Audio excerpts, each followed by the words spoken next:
영국의 전래 동화 중에서 여러분이 아주 잘 알고 있는 동화 하나가 있는데요. 아기 돼지 삼형제 다 아시죠? 예. 엄마 돼지가 아기 돼지 삼형제를 독립시키기 위해서 바깥 세상으로 이제 내보냅니다. 이제 그러자 삼형제는 각자 집을 짓기로 하죠. 이때 첫째 돼지는 집더미로 그냥 뭐 대충 집을 짓고, 그 다음에 둘째 돼지는 그래도 좀 돼지답게 좀 살아야겠다, 사람이 아니니까 이렇게 생각했던지 나무로 집을 지어요. 그리고 셋째 돼지는 벽돌로 이제 이렇게 집을 짓습니다. 이후에 이제 늑대가 이 돼지를 잡아먹기 위해서 나타났는데, 첫째 돼지 집 앞에서 돼지를 잡기 위해서 입김으로 후 불어요. 그랬더니 그 늑대의 입김이 얼마나 셌던지 집더미가 전부 다 어때요? 그 집이 훌러덩 날아가 버리고 맙니다. 그래서 첫째 돼지가 깜짝 놀라서 둘째 돼지 있는 집으로 도망가죠. 둘째 돼지는 나무로 지어진 집이에요. 이제 이때도 늑대가 가지고 바람을 훅 부니까 이 나무가 흔들리더니 한 방에 그냥 그대로 내려앉는 거예요. 그래서 첫째 돼지하고 둘째 돼지가 살기 위해서 죽으라고 어디로 도망가요? 셋째 막내 돼지한테 도망갑니다. 근데 그 집은 뭘로 지어졌어요? 벽돌로 지어졌어요. 그래서 아무리 늑대가 입김을 불어도 날아가지도 않고 무너지지도 않습니다. 막 몸으로 부딪혀도 끄떡도 하지 않아요.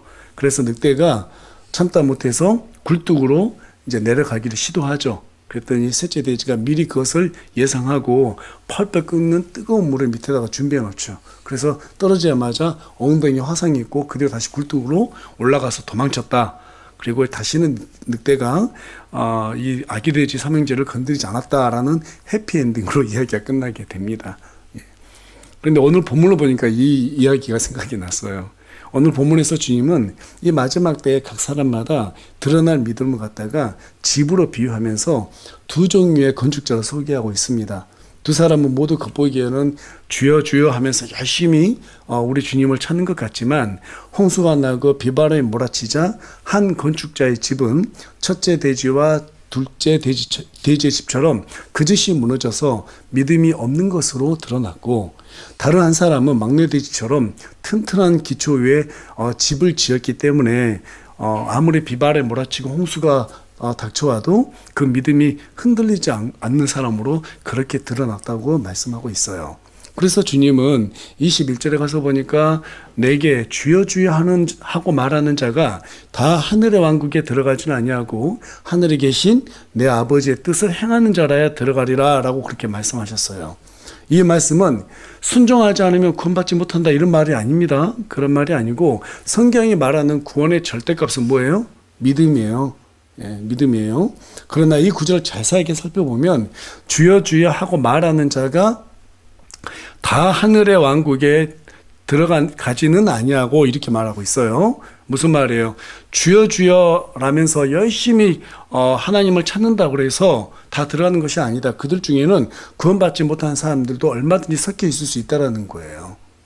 그 사람들이 어떤 사람들이에요? 13절과 15절에 기록된 바와 같이 거짓 대언자들에게 속아서 넓은 길을 그러한 선택한 사람들입니다.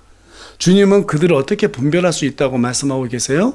우리 오늘 본문 말씀이 있는 마태복음 7장 18절에서 19절 가서 보면, 좋은 나무가 나쁜 열매를 맺을 수 없고 변질된 나무가 좋은 열매를 맺을 수 없느니라.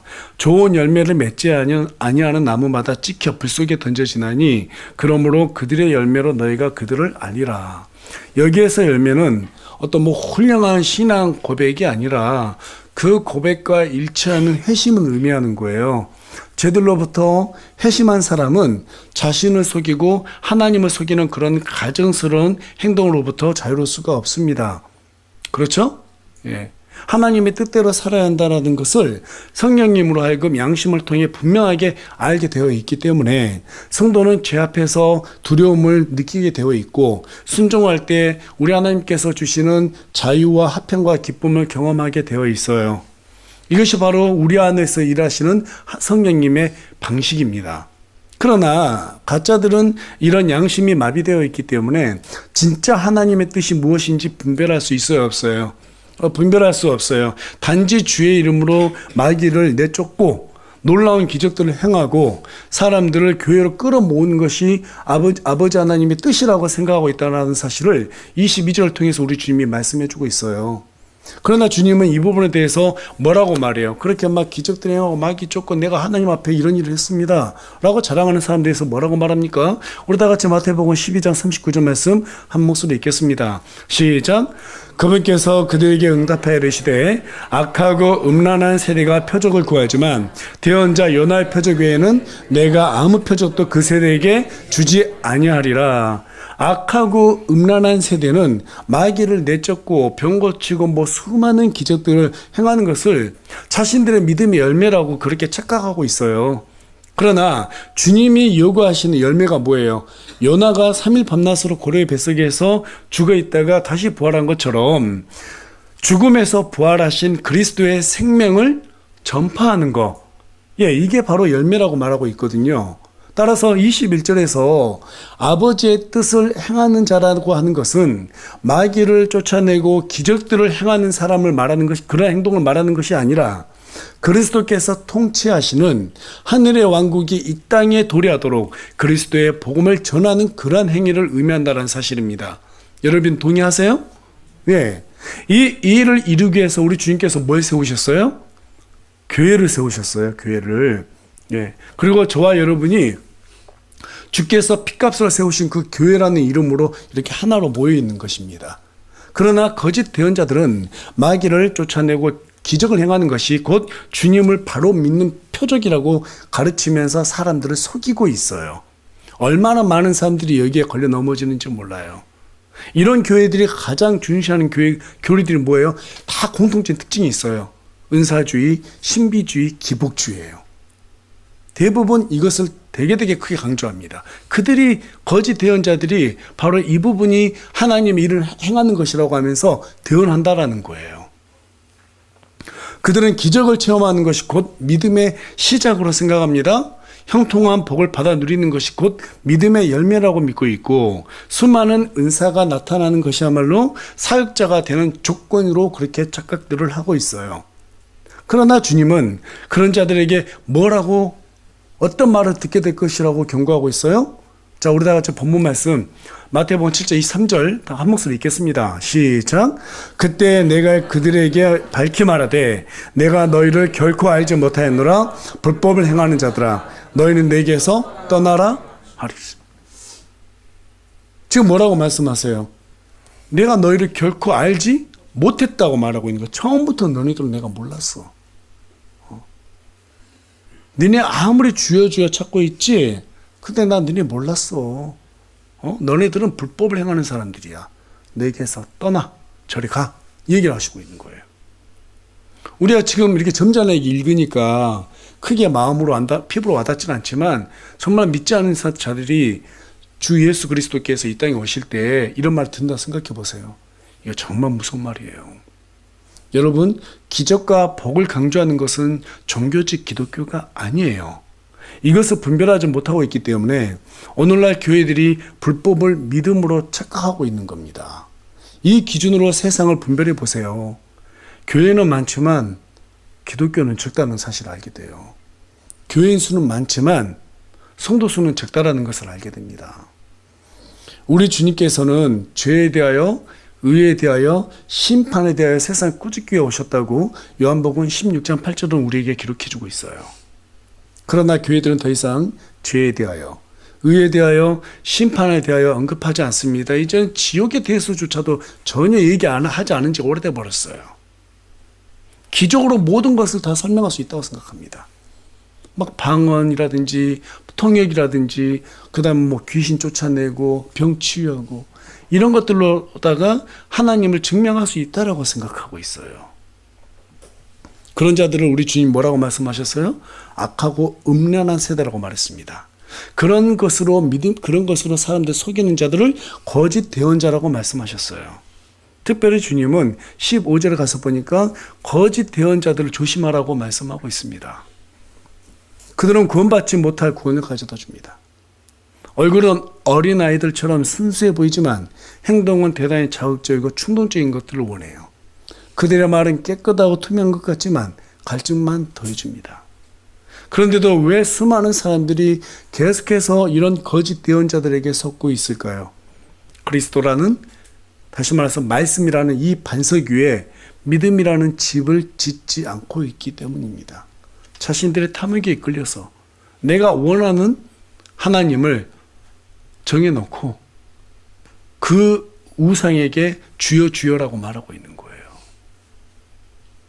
이러한 모든 것들을 잘 한번 생각해 보시면 정말 이 시대 가운데서 받은 사람들의 수가 그렇게 많지 않다는 것을 알 수 있게 됩니다. 정말 많은 교회들이 성경에 기록된 하나님을 전하고 있지 않아요. 기적들을 전하고 있어요. 그것들로 다 설명하고 있습니다. 저와 여러분은 하나님의 바른 말씀을 알게 됐잖아요. 그렇죠? 이게 큰 복인 거예요.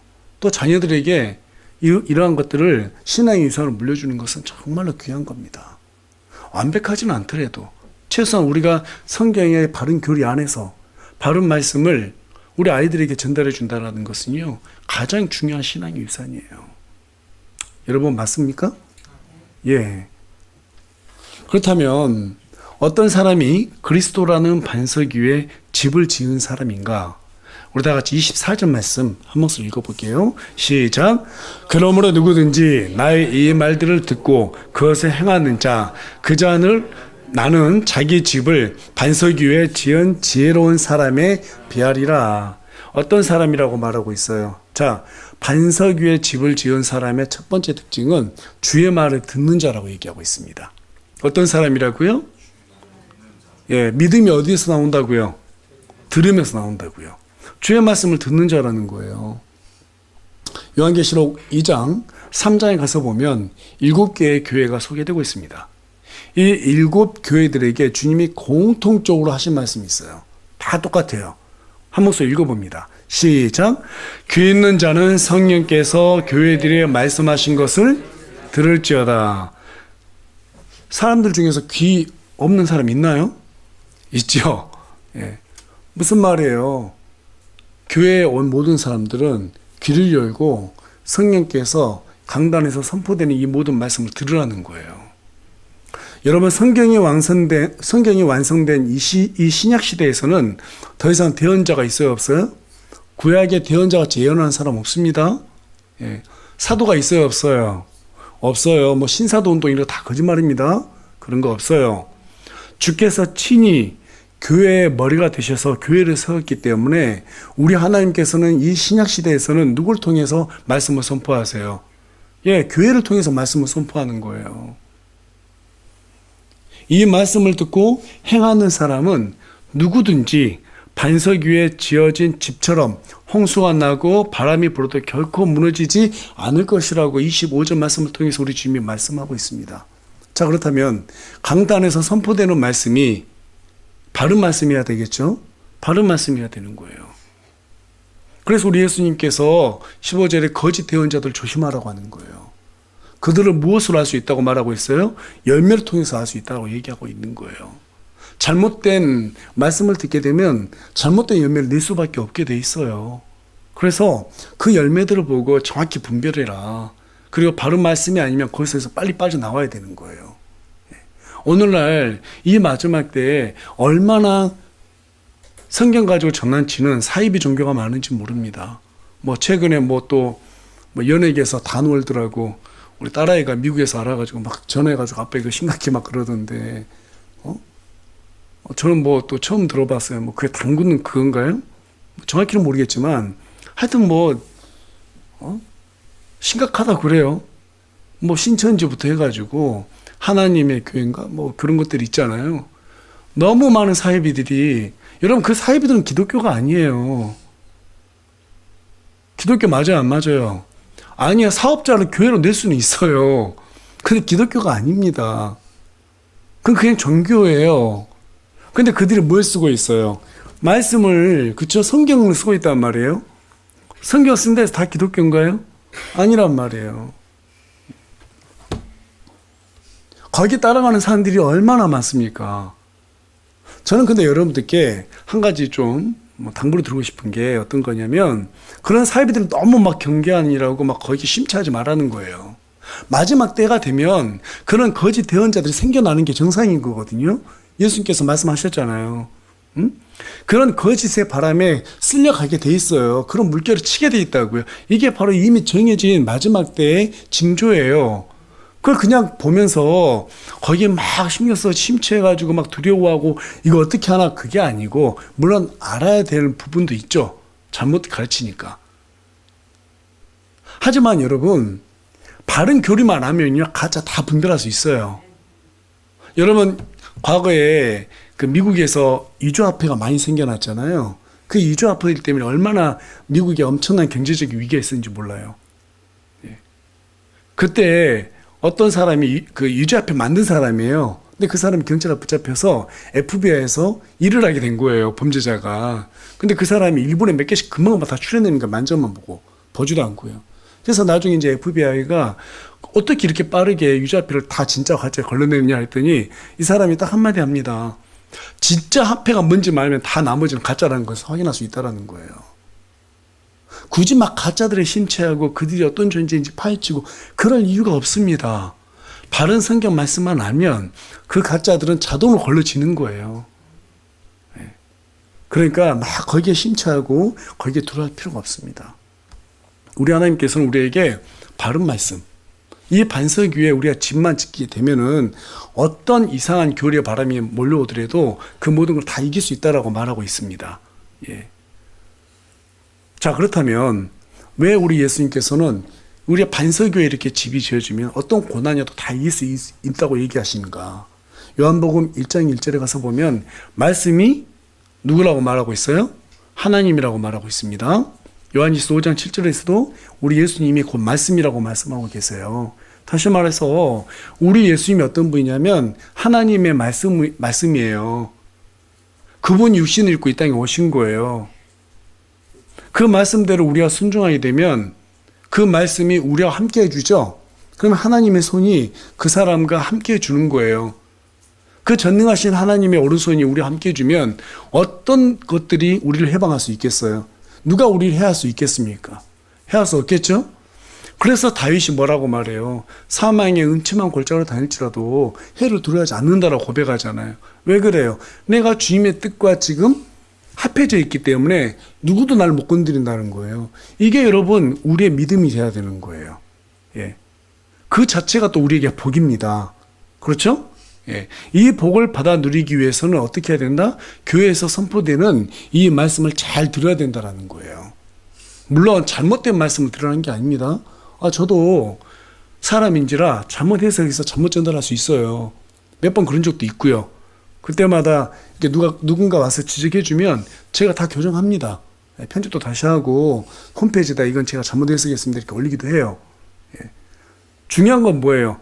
목사 틀렸다 꼬집고 이게 아니라 이 말씀이 정말 하나님의 말씀이라고 인정한다면 목사를 보는 게 아니라 뭘로 봐야 돼요? 말씀을 봐야 되는 거예요. 그 말씀 그 자체를 붙들어야 되는 거예요. 앞에 있는 목사가 얼굴에 뭐가 묻었냐 안 묻었냐 그거 중요하지 않습니다. 그래 안 그래요? 전혀 중요하지 않아요. 예. 선포되는 말씀이 중요한 거예요. 이 말씀이 정말 성경과 맞냐 안 맞냐 그게 중요한 거예요. 그래서 그 말씀이 맞다고 보면 100% 받아들여야 되는 거예요. 받아들여야 되는 거예요. 그게 바로 들었다고 하는 거예요. 뭐라고요? 그게 바로 들었다는 거예요. 이 말씀이 맞구나 하고 내가 받아들인 거, 그게 바로 말씀을 들었다라고 성경 우리에게 말해주고 있는 것입니다. 그 말씀을 들었을 때 열왕기상 10장 8절 우리에게 뭐라고 말하냐면 행복해진다고 기록하고 있어요. 어떻게 된다고요? 행복해진다고요. 여러분 행복해지길 바라세요? 그러면 말씀을 들으세요. 교회에서 선포되는 말씀을 들으세요. 그 말씀을 듣고 우리가 어떻게 해야 돼요? 그 말씀대로 살고자 하고 다짐해야 돼요. 그랬을 때 하나님께서는 우리에게 네가 지금 말씀을 들었구나. 다짐했을 때 네가 말씀을 지금 들었구나 라고 인정해 주는 거예요. 어떻게 했을 때요? 다짐했을 때. 그렇다면 말씀이 우리 안에 들어와요? 내가 말씀을 들어야겠구나?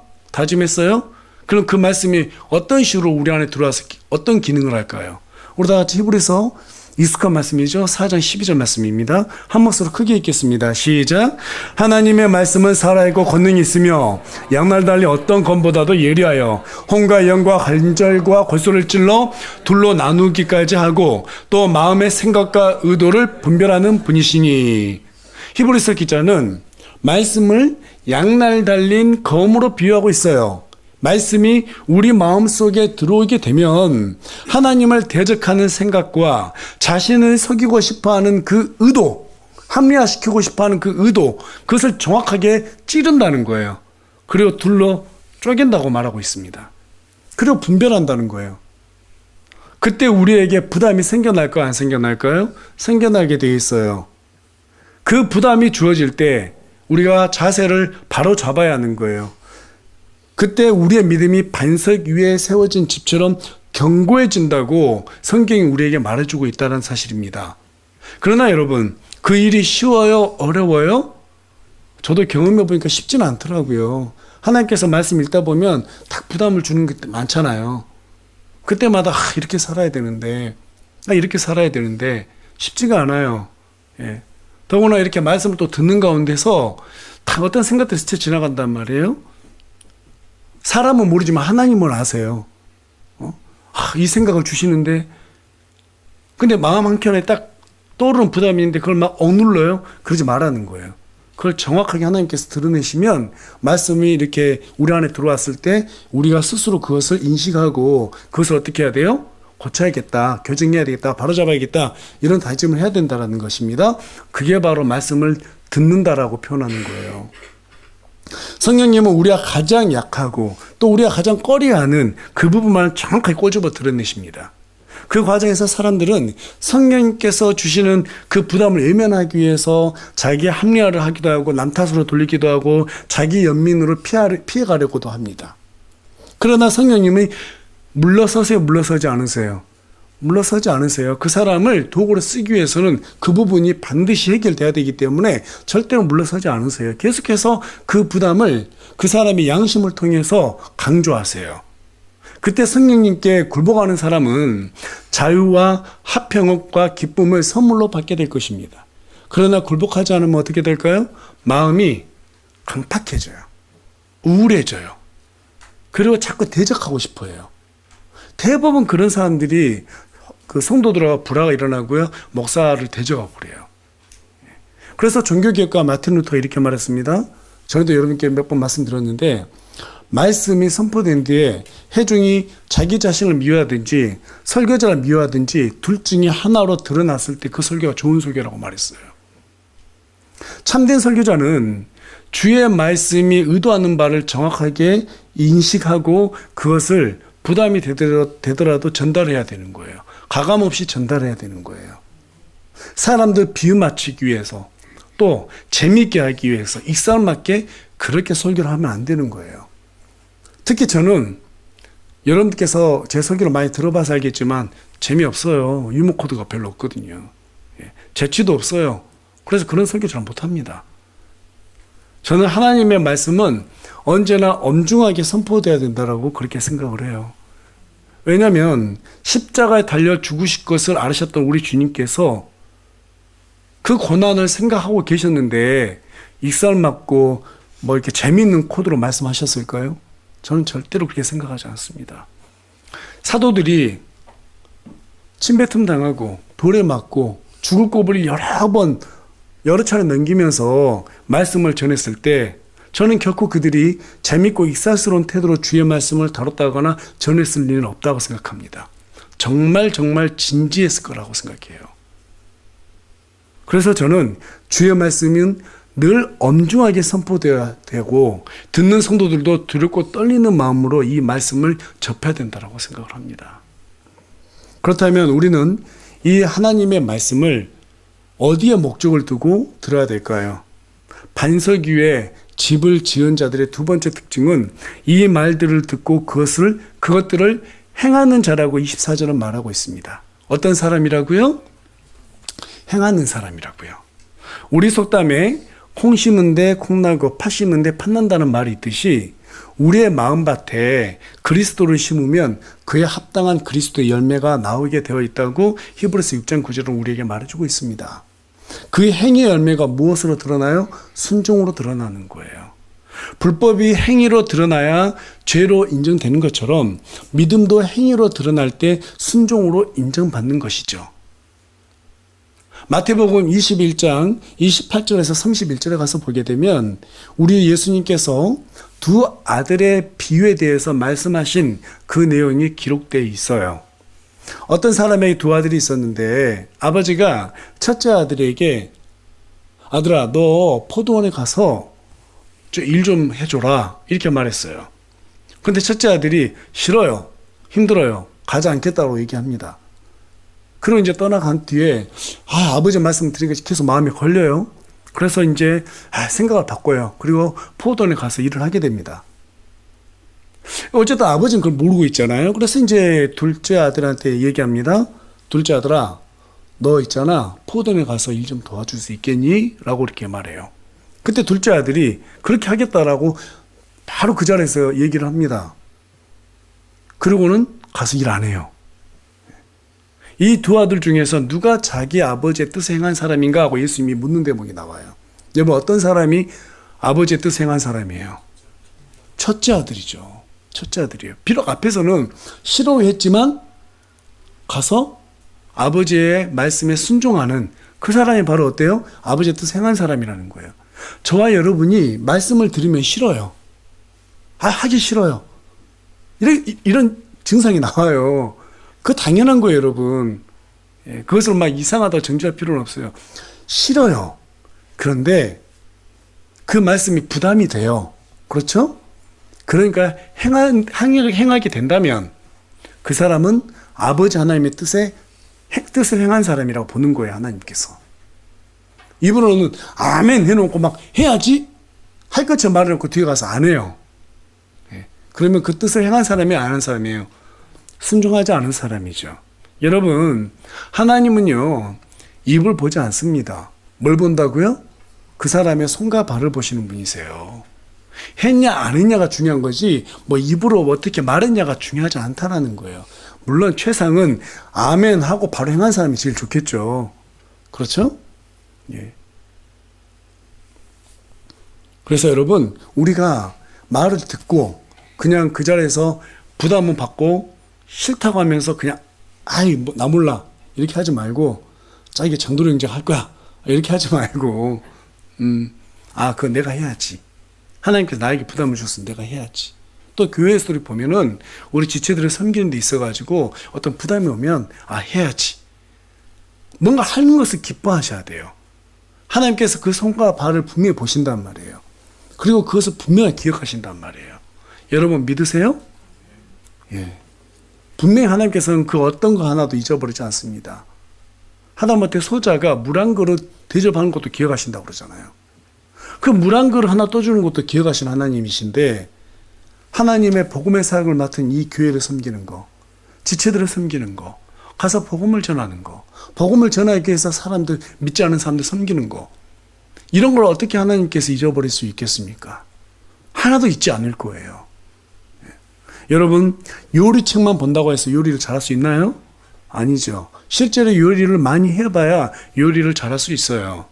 아무리 TV로 유럽 나라 여러 나라를 갖다가 많이 보고 알아봤다 하더라도 실제로 유럽 한 번 다녀온 사람만큼 유럽에 대해서 실감나게 설명할 수는 없을 거예요. 믿음 생활도 마찬가지입니다. 실천하기 위해서 듣는 사람하고요, 실천할 의지가 없이 듣기만 하는 사람의 믿음에는 어마어마한 차이가 있는 거예요. 듣고 실천한 사람은 어떤 어려움이 와도 두려워하지 않아요. 놀랍도록 마음의 평안을 유지합니다. 왜 그럴까요? 왜 그럴까요? 말씀에 순종했을 때 하나님께서 나를 보여주셨다라는 것을 이미 경험을 통해서 알고 있기 때문에요. 경험해봤기 때문에 그러는 거예요. 하지만 행위가 없는 사람은 어려운 일이 닥치면 몹시 불안해하고 잠도 이루지 못해요. 어떻게 하지? 항상 걱정해요. 왜 그럴까요? 주님을 경험해 보지 않았기 때문에 그래요. 여러분, 구원받았다고 해서 다 주님을 경험하는 사람은 아니에요. 말씀대로 살아본 사람하고 그렇지 못한 사람은 완전히 다른 세상에서 사는 거예요. 같은 교회라는 이름으로 모였지만 여기에서 여러분 각자 다른 세상에서 사는 거예요. 하나님의 말씀대로 순종하며 사는 사람은요, 그에 따른 합당한 기쁨과 화평과 자유를 누리고 또 삶 속에서도 하나님의 인도하심을 받고 살아요. 그런데 옆에 사람들 미워하고 또 뭐 하나님의 뜻이라고 하는 것은 아멘만 했을 뿐이지 절대로 그대로 살 의지가 없는 사람들은요, 그 삶이 피폐해져요. 제가 경험해 본 바로는 강팍해지더라고요. 사람들 마음이 딱딱해지더라고요. 그래 입만 열면 항상 불평이에요. 그래서 사람들하고 자꾸 시비 붙이려고 그러고 그 마음에 평안이 없어요. 그래서 저는 우리 새우물 침례교회 모든 지체들이 정말 하나님을 경험했으면 좋겠어요. 마음 편하게 살았으면 좋겠어요. 조금 물질은 부족하고 풍족하지 못해도 제가 마음 편하게 살았으면 좋겠어요. 정말 하나님께서 주시는 그 기쁨을 누리고 살았으면 좋겠어요. 그래서 교회 오면 항상 기쁘고 성도 우리 지체들을 보면 항상 반가워하고 서로 간에 이 복음 안에서 어때요? 정말 즐거움을 누리고 평안을 누리고 그렇게 살았으면 좋겠어요. 막 내일 일을 걱정하지 않고 그렇게 살았으면 좋겠어요. 그렇게 살아가는 저와 여러분이 되길 소망합니다. 예, 여러분 그런 하나님의 보호하심을 경험하고 싶으세요? 예, 그렇다면 말씀대로 살아보겠다고 하는 용기와 배짱이 필요해요. 뭐가 필요하다고요? 예, 용기와 배짱이 필요해요. 그래서 성경이요, 여러 군데에서 남자답게라는 표현을 사용했어요. 여러분들께 제가 지난주에도 남자답게가 뭔지 설명해 드렸잖아요. 성숙한 그리스도인이라고 말씀드렸어요. 우리 관련 구절 한번 보겠습니다. 사무엘하 10장 12절 말씀인데요. 예, 우리 다 같이 읽어볼까요? 시작. 크게 용기를 내라. 우리가 우리 백성과 우리 하나님의 도시들을 위해 남자답게 행하자. 주께서 보시기에 선한 것을 행하시기 원하노라 하고. 나는 자매니까 남자답게 안 살아도 되겠지, 이런 게 아니에요. 예, 성숙해지란 말이죠. 계속해서 욥기 38장 3절도 읽겠습니다. 시작. 이제 남자답게 네 허리를 동이고 내가 내게 물으리니 너는 내게 대답할지니라. 계속해서 욥기 40장 7절 말씀도 함께 읽겠습니다. 시작. 이제 남자답게 내 허리를 동이고 내가 내게 물으리니 너는 내게 밝히 구할지어다. 계속해서 고린도전서 16장 13절 말씀도 읽겠습니다. 시작. 너희는 깨어서 믿음에 굳게 서고 남자답게 행동하며 마음을 강하게 하라. 성경에서 남자답게란 큰 소리 내고 막 자존심 세우고 나 이런 사람이야, 허세 부리는 사람이 아니에요. 그런 사람들 정말 못난 사람이라고 하는 거예요. 그렇죠? 사람 막 불편하게 하는 사람들이에요. 마음의 중심을 잡고 말씀에 따라서 용기를 내고 마음을 강하게 하는 성숙한 행동을 하는 사람들, 그 사람이 바로 남자답다라고 성경이 얘기하고 있는 것입니다.